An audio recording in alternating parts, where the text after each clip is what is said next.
furaha sana. Hamna mke wangu, nimefurahi tu.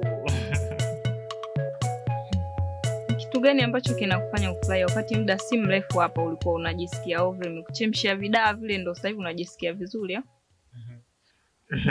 Mke wangu, kwani mtu kufurahi au kusherehekea na moyo wake kuna tatizo?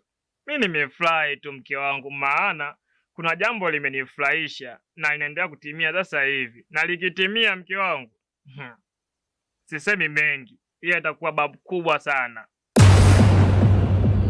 Alafu nimekumbuka kitu, alikuja Alafa hapa na akasema kwamba wewe unaifuatilia familia yake. Kuna nini ambacho unanificha mimi sijui? Mke wangu bwana, mimi siwezi kuficha chochote kile, maana wewe ndo mama uliyebakia, wewe ndo kipenzi changu, wewe ndo mke wangu mama. Nitakufichaje mie? Na kuhusu Alafa ni mtoto mdogo sana na haelewi chochote kile. Asichokijua, mimi na baba yake ni damu moja, yaani tumetoka mfuko mmoja. Kwa hiyo kuhusu kufuatilia familia yake, hilo ni jukumu langu, maana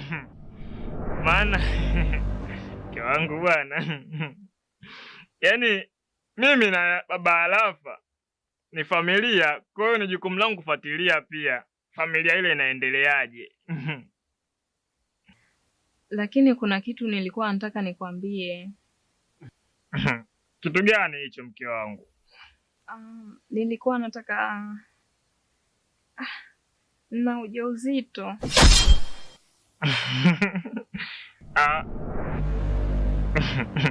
Una ujauzito?